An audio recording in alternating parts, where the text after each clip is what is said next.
Hi, welcome. You're listening to Beyond the Front Door podcast with Lindy and Rhea, and we are real estate agents here in Cheyenne, Wyoming. We bring you real estate news, stories, and come on in. We put the real in real estate. Yes, thank you so much for joining us today. I am really thrilled and excited to have Buck Wilson from the Wyoming Realtors Association to join us as probably our second time, Right. coming on the podcast. Yeah, thank you so much for joining us here today.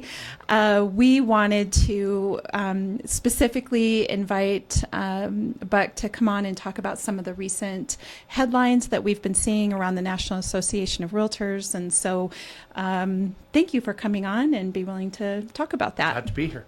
Yeah, so I'm wondering, just to start off with, if you'd be willing to share with us and our listeners sort of the layers of the real estate industry, from the National Association of Realtors down to the Wyoming Realtors Association, down to a local MLS, and then on down to the realtors. What does that look like to, Great question. And thank you you for having me both. Yes.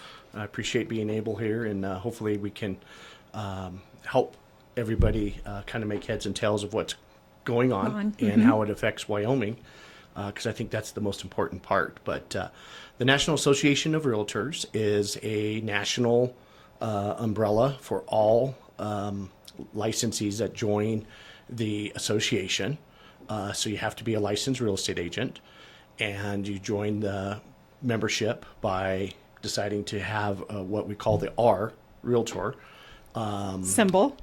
Yep. And be able to use that as a real estate professional.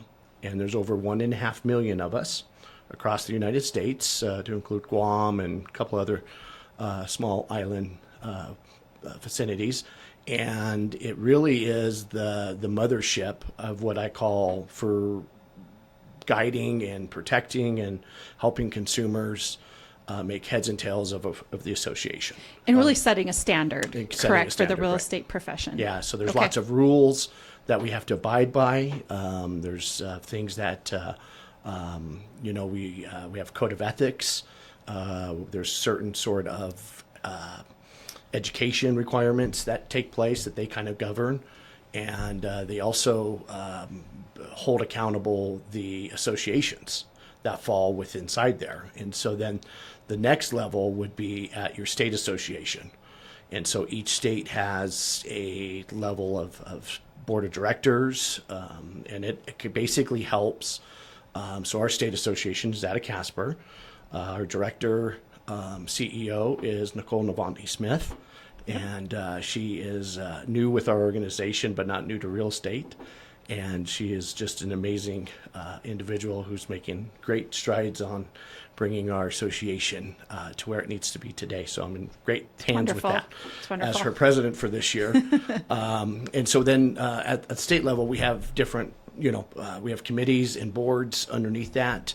But we have one umbrella board that oversees, and then we have like a grievance committee and all these different little panels that help. And they're representatives from agents all around the state that serve on this, and they're elected. Some of them hold a couple-year terms. Some of them are just 1 year, and then some of them are frankly appointed in Wyoming because we just don't have enough participation. So we try to find folks that can help and step up. And that actually governs then to the local associations. And we have several local associations across Wyoming, and some of those are actually managed by our state office.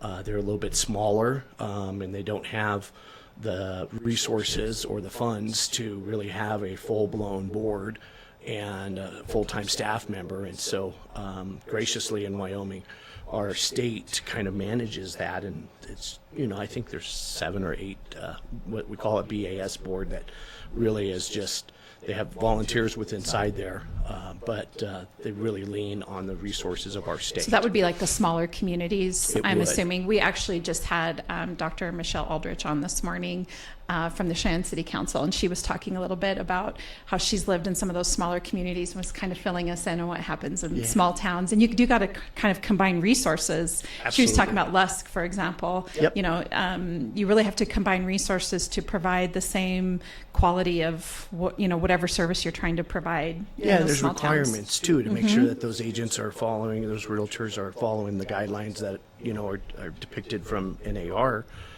down. And so then we have in our larger cities around the state, like Casper and Gillette and Cheyenne and Laramie, we actually have full-blown boards. Jackson as well.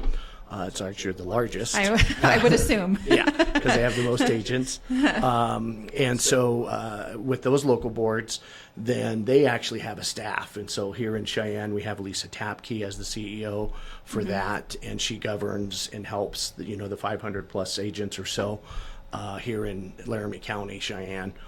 And in doing so, they put on their own events, and they're kind of like their own little breathing nucleus under the state, under NAR. And I think just in speaking on behalf of the local Cheyenne Board of Realtors, they do a really good job, and they make the point also that your membership is as good as you make it, right? And they are working really hard for the realtors here and in doing those fundraisers, supporting the community, but also providing education opportunities and just the resources to the local realtors. And I know I, for one, and everybody here at the office is, appreciative of that. And proud to be a member of it. Proud to be a member of it. And that's I think it's nice knowing that there's a local, state, and national association. I think we've talked about on one of the podcasts that you can pick any trade, anything, and if you could do a little digging, you're going to find a state association for that thing, whatever your interest is. Yeah, but attorneys have it, accountants have it, yes, dentists, everybody, doctors. Yep. But it's really to set in line a set of standards and to protect the consumer, protect the professional, all of those things. Yeah, and so then the local level, and all of our, I think, larger, all of our local associations do a really good job in providing resources and being the guide to help should anybody have a question. That's part of the relationship. Now, in order to be a member of those local associations, though, you have to be a member of NAR, and you have to abide by, like, once again, the code of ethics, and you have to pay annual dues for that, et cetera. And so every time an agent or realtor pays their local association every year, a portion of that money goes to NAR. A portion of it stays, goes to the state, and then a portion of it stays locally to their local association. And so it all kind of gets split out into those different facets. And I think, too, that it makes sense that there's such a hierarchy or that exists. The local, state, and national associations exist, and that we're all held to a standard and paying into the memberships of those, because property and real estate is a really big deal. Great. It's a great deal of money associated with purchasing a home or purchasing a property or having multiple properties. I mean, what do they say? The biggest, if you want to build wealth, the largest investment you can make is in real estate. So it makes sense that there's such a, what do you want to call, checks and balances, or levels to keep everything in line as best as possible. And in Wyoming, not every licensee, and it's true on almost every state, is a member of NAR.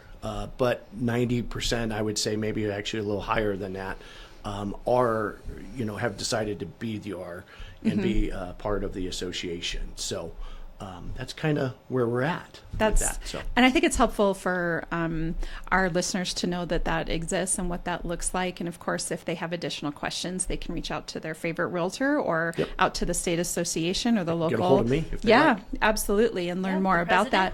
Yeah, the president. We'll get into how they can find you later. Right. So the National Association of Realtors, though, with that being said, has made some headlines over the last few years, but really specifically over the last week or two. And so I'm wondering if you'd be willing to share a little bit about how that got started and what's happening. Yeah. So for the last about year and a half or so, maybe a little longer, there's been some class action suits that have really attacked our industry. There's been a group of attorneys that have gotten together and created a fairly significant lawsuit against large brokerages, the National Association of Realtors. And in doing so, their lawsuit, it's very deep, but has basically stated that they felt that the consumer was harmed when it came to commissions and what they purchased and how they contracted and purchased on the dwelling or property that they bought. And so there's lots of litigation that went on. Mm-hmm. And unfortunately, during it was late last year, the lawsuit through the court process was deemed against NAR. And so there's quite a bit of damages that were part of that. And that's kind of where we're at. So in order to move forward with that, there's been lots of discussions and different ways of figuring this out. We don't feel that the way we practice real estate on a national level has harmed any consumers. Mm-hmm. We feel that our transparency has been always on the upfront. We've always, I feel, over the years, tried to get better mm-hmm. and learn from mistakes that we might have made or mm-hmm. things that we just want to. We just want to help folks get into the largest investment of their potential life. Yep. And so when they outweigh all of the elements that were in front of us, so after that court case was ruled, then what we were starting to see is several copycat lawsuits popping up in our states just right next to us. So on a statewide level? On statewide, local levels, and they call them copycat lawsuits.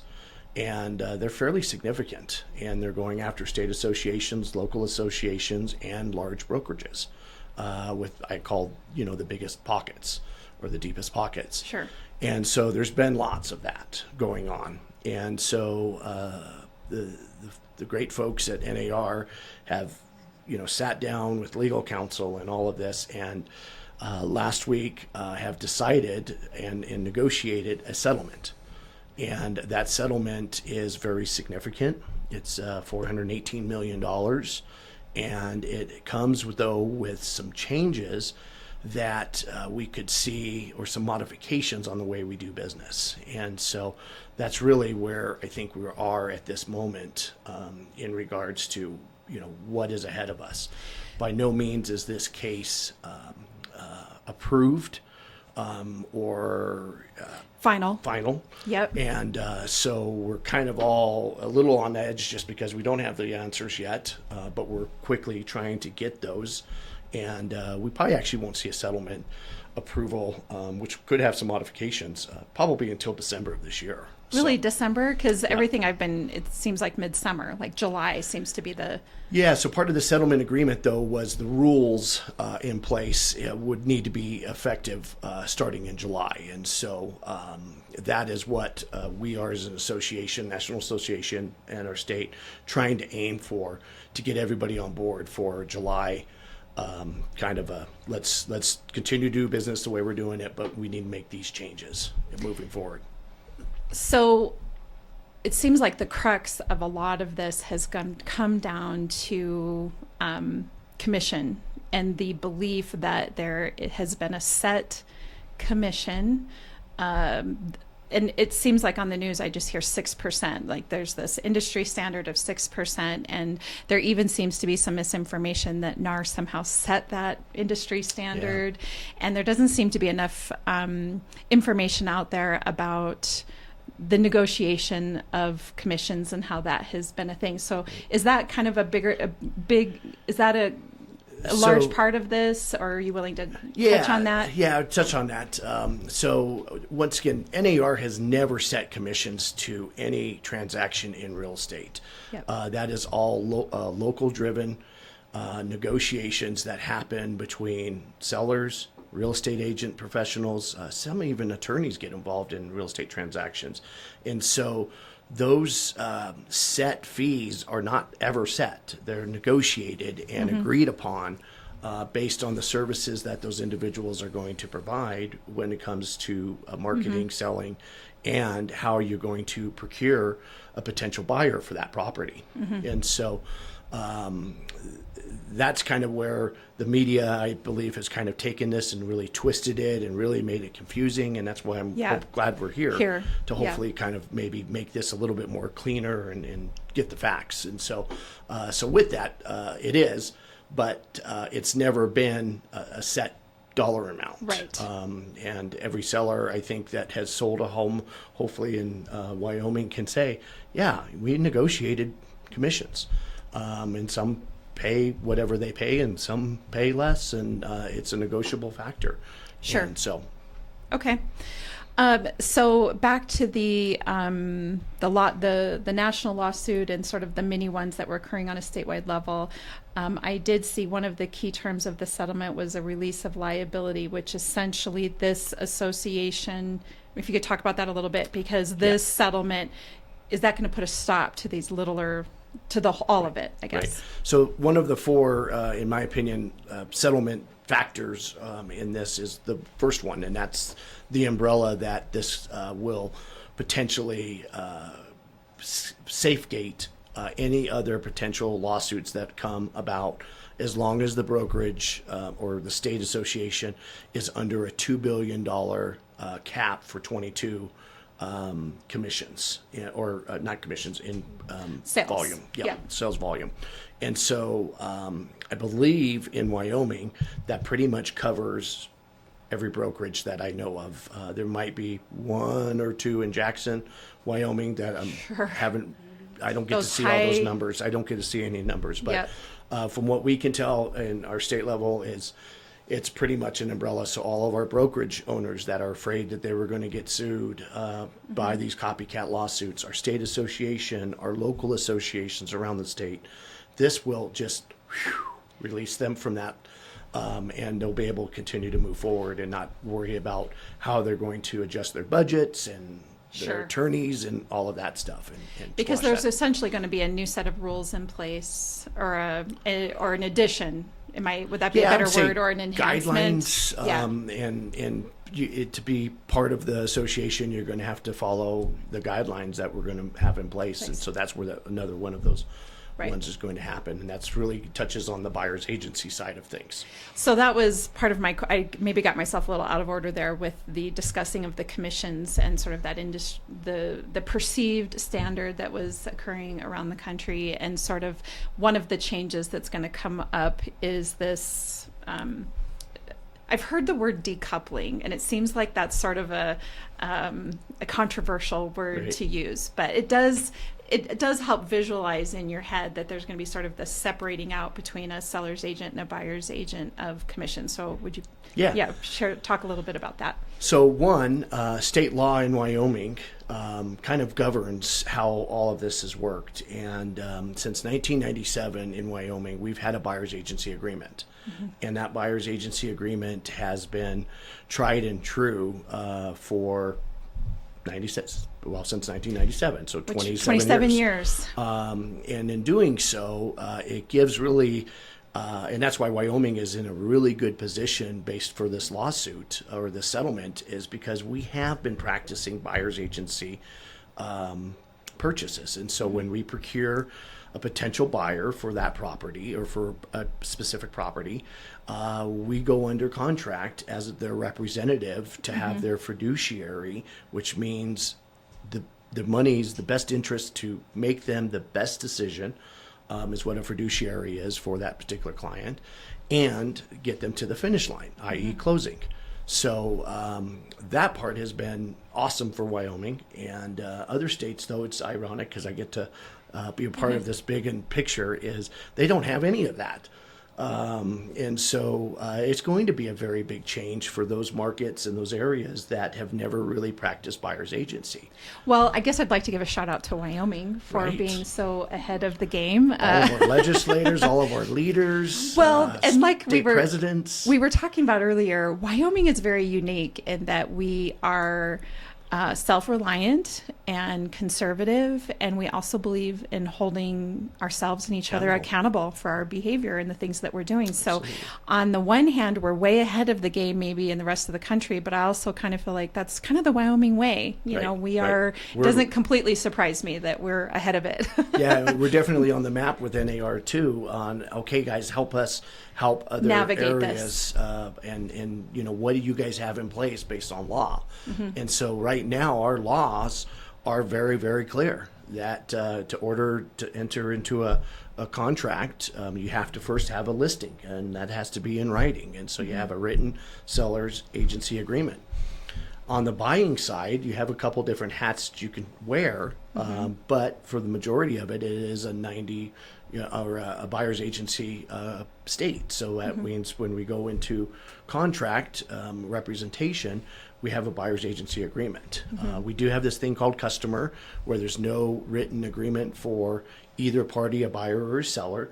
However, the transaction cannot move forward in Wyoming unless one of the parties has an agreement.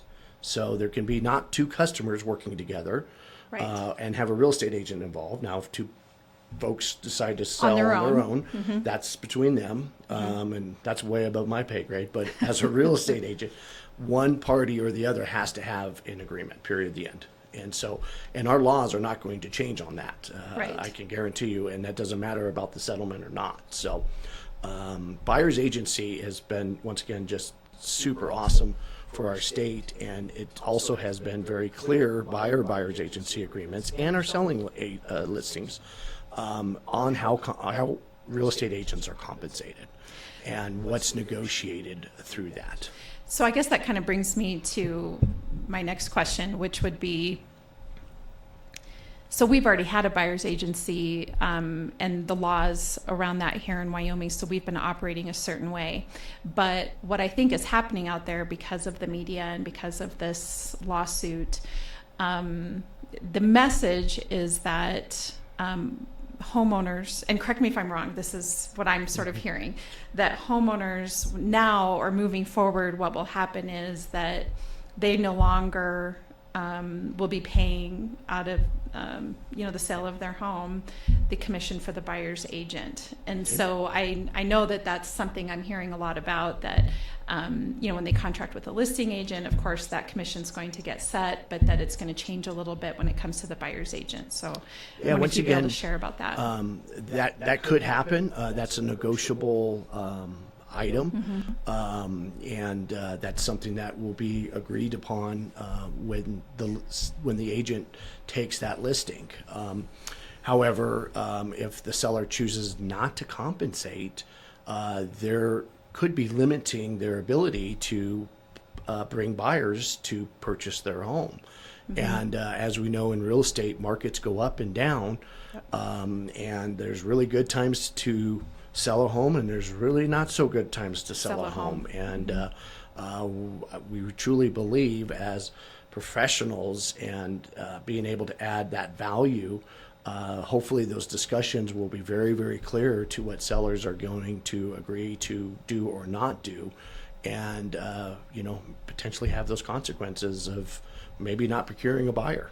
And so that could be the challenge. Well, and then those that are out there looking to buy or sell, and I guess specifically in this case to buy, we talk a lot in the industry about how important it is for each side to be represented so that their best interests are being served. So if you're the listing agent, then you've got a fiduciary responsibility to your homeowner, and then the same thing with the buyer's agent and the buyer. And so it seems like there could be this how do you want to say, disincentive to if buyers are out there thinking that they have to now pay upfront out of pocket before they get the home.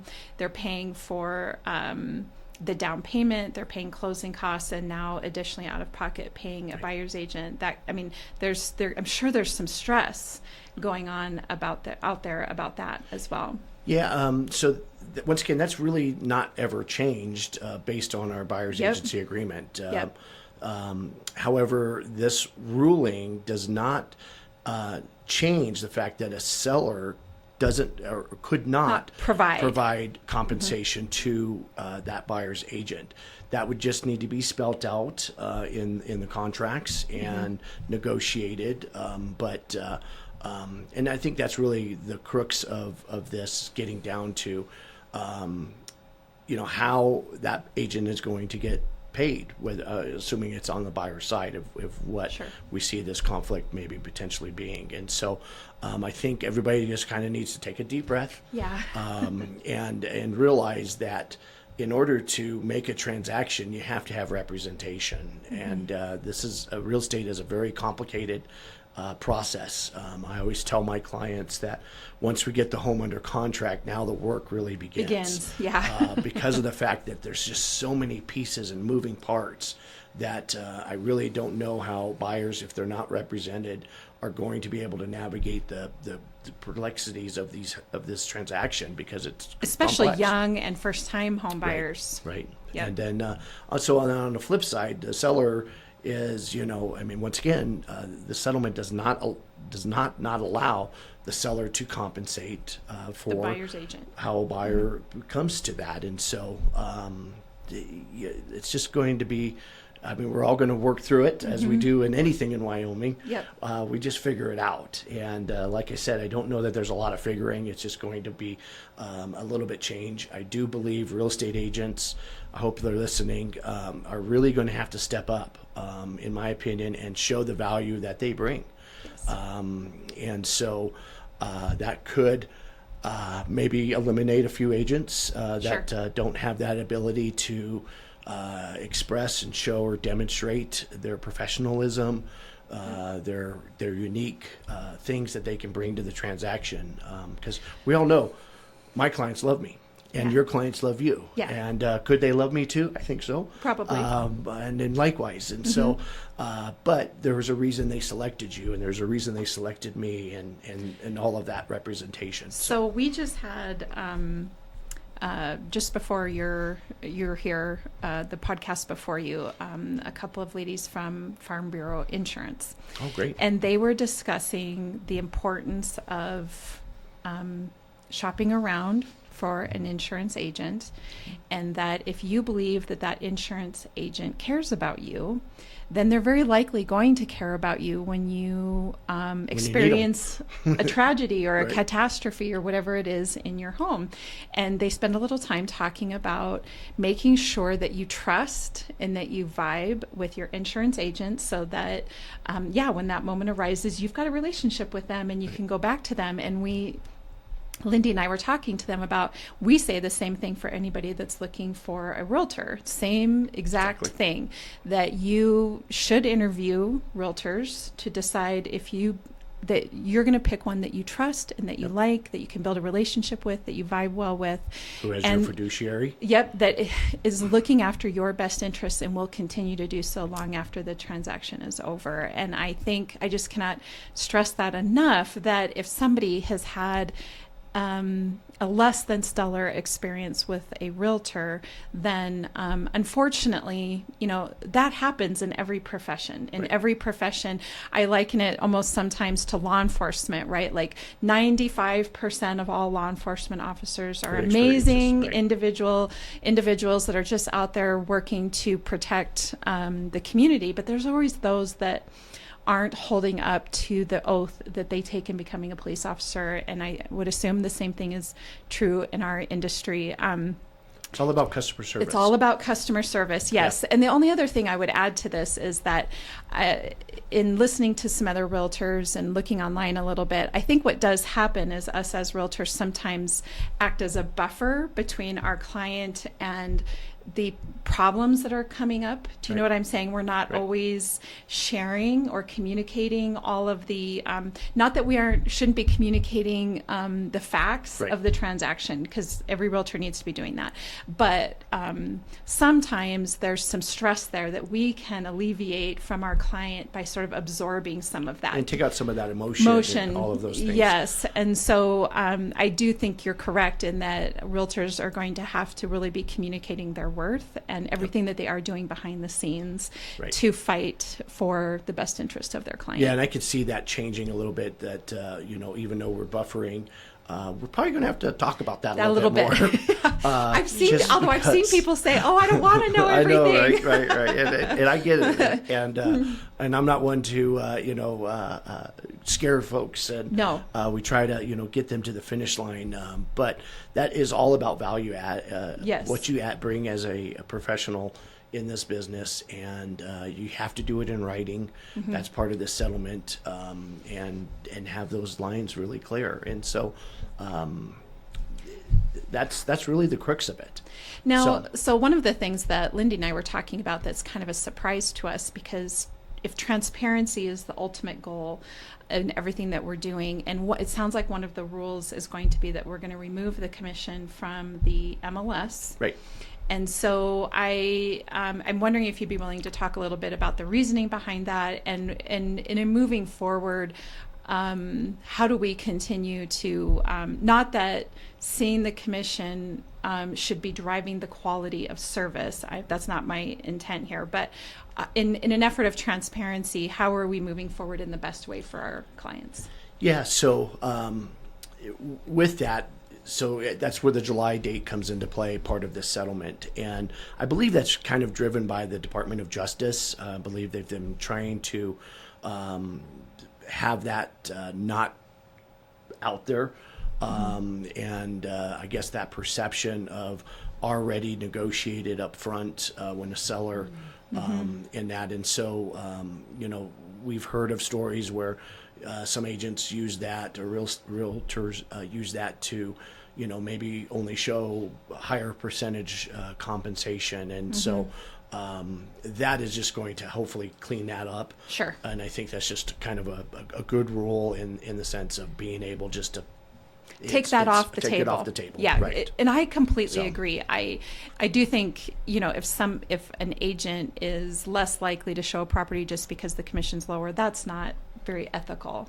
Right. Like we need to be, if our clients are wanting to see homes, we need to be showing them houses no matter what that commission rate is. And I think, and that's what the buyers are going to have to understand too, that, if I'm not getting compensated, if there's no cooperating agreement, Mr. Buyer is going to be responsible for the services that we've negotiated based on a potential rate. And there could be a combination of that. There could be some compensation coming from the seller. There could be some compensation coming from the buyer. Or it could all come vice versa. You could collect it all from the seller, or you could collect it all from the buyer. I know in my commercial world, I'm compensated frequently from my buyers. And very little, and we use that as a negotiating tool to hopefully procure, an acceptable contract. And so I think we're going to be able to bring that best practice into the residential side of that. So, yeah. I think that's going to be a great. I think that whatever we can do to continue to provide that good customer service, I think is going to be good. I've heard a lot that over the last few decades, there's been changes in the real estate industry throughout those decades, and like you say, the realtors that sort of rise to the challenge of that and want to continue to provide quality service to their clients and kind of roll with the changes, then they're going to continue to move forward. And that's what we want for everybody out there that's in the in the market to purchase or sell. Yeah, and I believe it's also for the consumer. It's giving them that transparency. It's giving them that ability to negotiate. It gives them that ability to choose who they want to work with in that. And so that part is huge.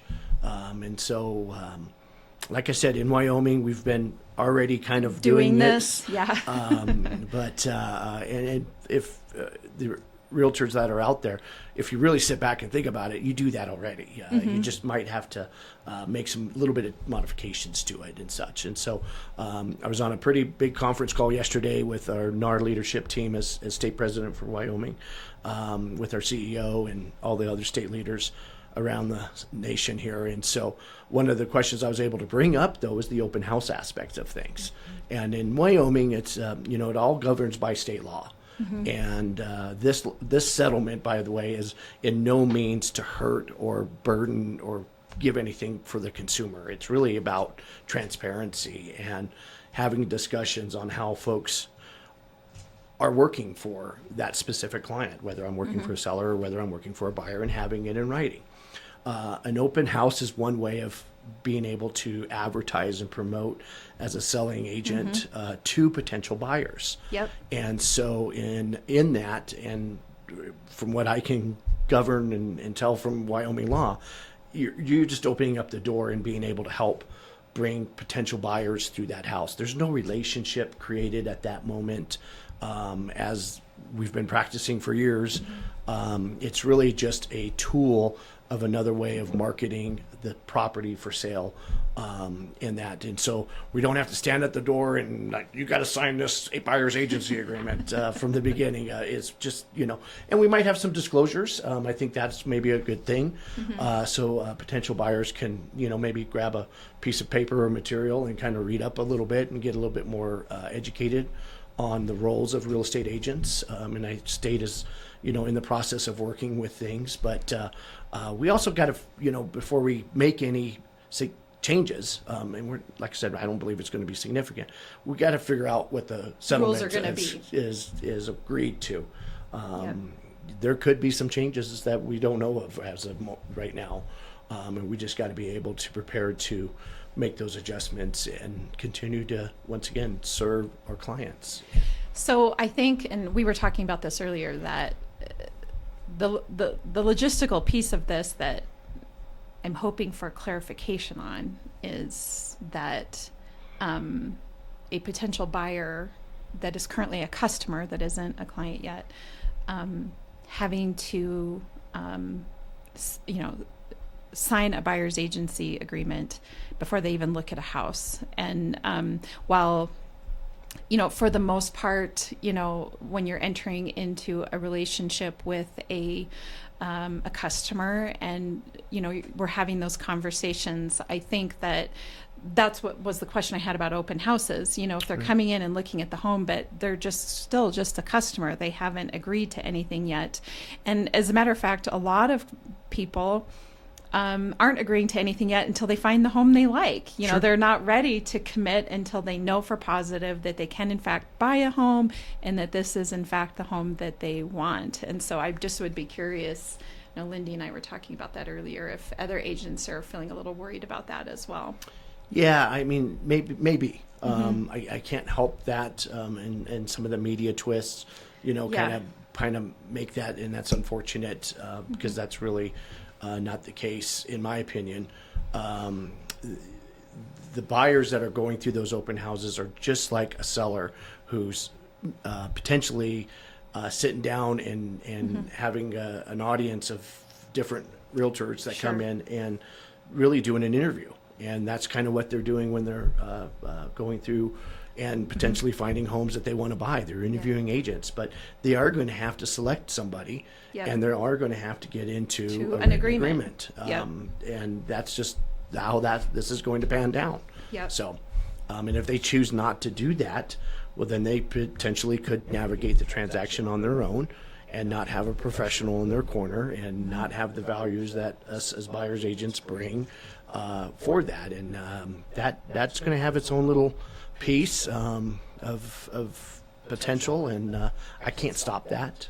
No. But I don't foresee that actually happening. I think we can all agree that having our profession and working with professionals within our organization for our consumers is a good thing, and they really, really need us.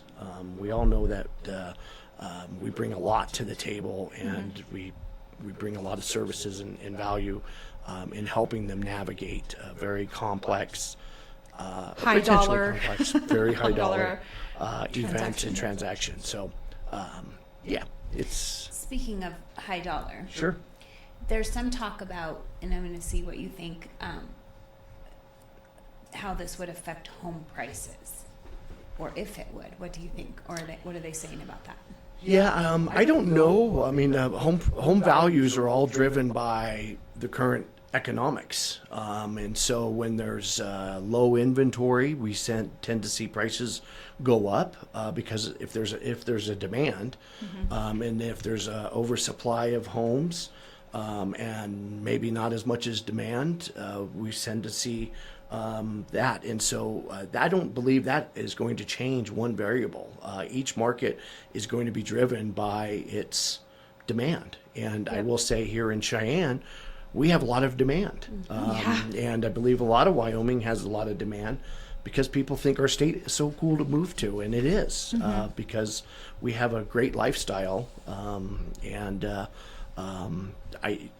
I don't foresee the economics of a downsizing of a down collapse in housing as the media has portrayed.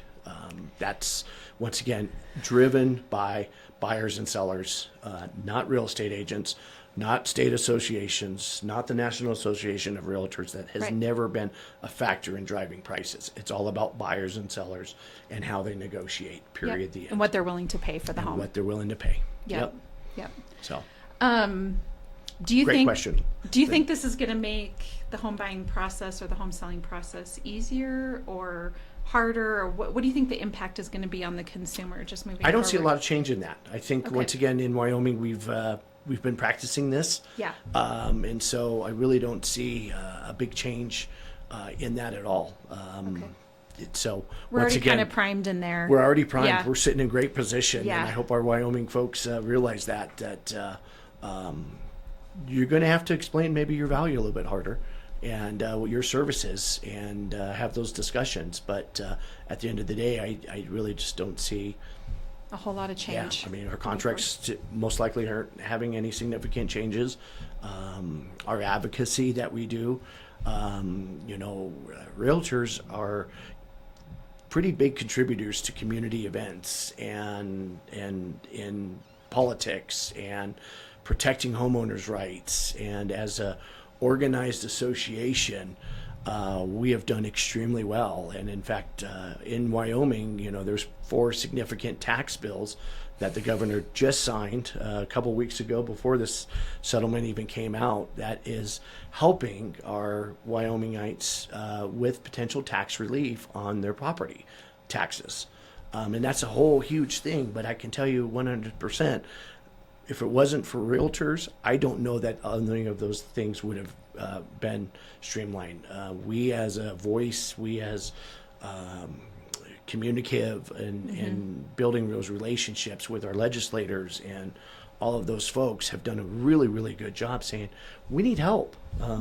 We need, property values have gone up significantly over the years. And there's folks that are struggling with property taxes, and we need some relief. And fortunate we've been successful. So Yes.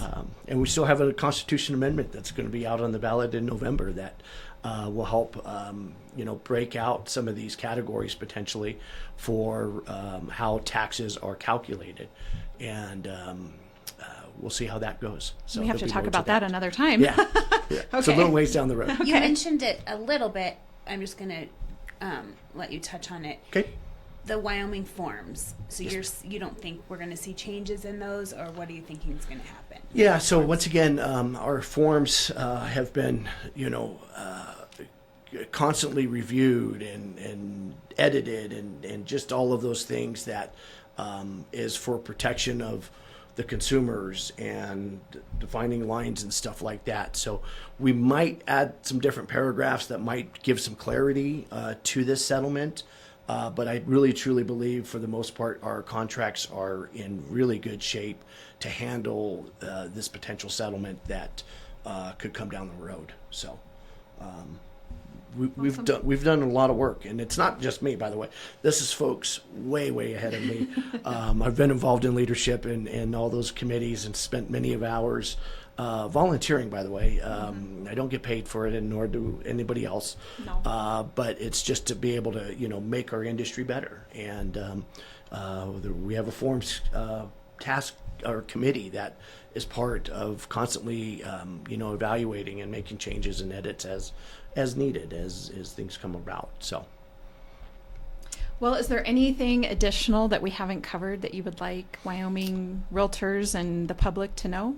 I think the first thing is just take a deep breath. Maybe turn off the news. Maybe get that your national news. maybe get your facts and knowledge by the people that are actually doing it.